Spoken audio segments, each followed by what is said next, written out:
akobe se first commodities first na ne wa kura se ne say ya yese no de woro ye mpena no magwaye enso ya ntwempena da wa kura se kan o mo mpe oda o mo po mo ma ko school aduru akire sabra fe kura nana enkronyu kura bi fu emu ne ade a nenu mu na se de ensan kan se wo de wani kire mu e wo mpo ho Wassa Dominase ewo atoye mantemu a eno nso nsem a ye kan ebisi ho na sa ofo de no de anshan se nra nko o yesi na nsane na mu ho me kire benada na homache na de behwe hey na mame no ebe mame enso ne de ubeko enna mame gina mu na ho no yira eduru ba be kura na ba beduru window level baby a eyempuma no wo no ene nsuo ne yiri kokoduru ho etini patwa mu be sapem ne akire baby no mbeda ahomache ne kura no na mu odin de ma omo no omo se de yesi akire nyina no wo mo de subo ne nyina beko e de abo yesi ayi chana fo bi gofuna mo ni nkitenkete a wo me we sampo nkyina ni chana fo yi yesi se nsuo no a eda ho no mu no ensuo no omo se we anya de kan a ensuo ato ma ensuo no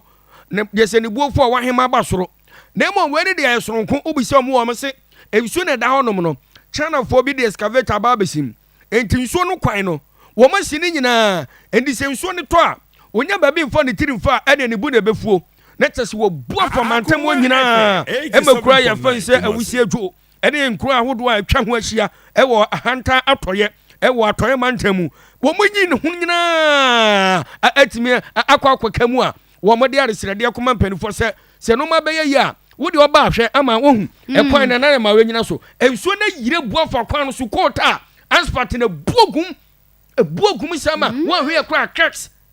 ni nyina nkam ene etimatete wo kwan finfin a pania ne je ene John Nkroma e de aresrede akwa da mampanifo se o man tumirika ma e ma galamse e ho nsem a e koso onom ne to antwade a o man fo na hwe nsuo bekum mu nyina Akoma FM 87.9 kuma we no ma tete no amu no edu nsutabra nsuye otumi yira akatre ekure ndi ze ya de ya ma no kwan mu sa danya na ohwe dada na nsuye ne yira ba abrosan na esi wo nachi sisi ya ne beba ne sa ase ho no a nsuye ne yira bebubu adan ni nyina sisi ya ne besan aba no Ewisam for way open anything ane John Nkroma ne ane kokoti ne no achi wo de bra na na ba bia ase na ga ba ko bi bone nsa no si ta no wo mu nso mo ho aka nsuo ne duru ba bia da bi okura na kata so nyina o ma no dem abra wo se ma ba 87.9 Wọ́n bí a fa náà lọ fàyẹ. Ẹyẹ kò fọ́ bí o. China fọ́ ní wọ́n ti wọ́n tọ́ bọ̀ dànù. Bẹ́ẹ̀ bẹ́ẹ̀ yìí ń ṣe no níbi yóò fẹ́ sí ẹ̀dá àmọ́ yẹ. Bẹ́ẹ̀ ṣètẹ̀já bẹ́ẹ̀ sì bú tirẹ̀. Wọ́n bí a fa náà lọ fàyẹ. Ẹyẹ kò fọ́ bí o. China fọ́ ní wọ́n ti wọ́n tọ́ bọ̀ dànù. Bẹ́ẹ̀ bẹ́ẹ̀ yìí ń ṣe no níbi yóò fẹ́ sí ẹ̀dá àmọ́ yẹ.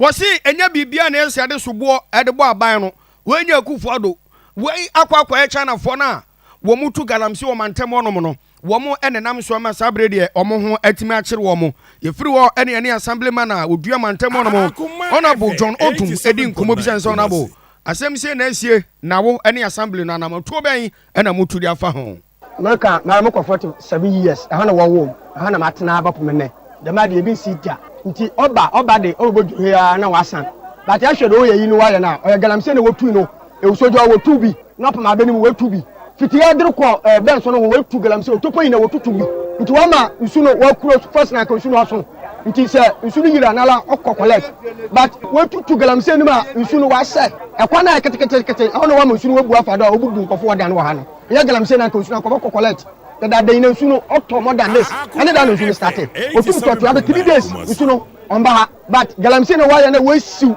butire no ekko soro wa masa we su butire na ma o chede wan ketefo botu matena Ebisanfo ni nyina eye ensubrani a efiri nansane ne ehye toye ewatoye mantemu enradua yi ye ne wa santimatima se ebi ba so ye so no se de omanfo no ahwa hodo omafam no ehonsem bi no no ezu yiri ya de ekopie mo ewa ga south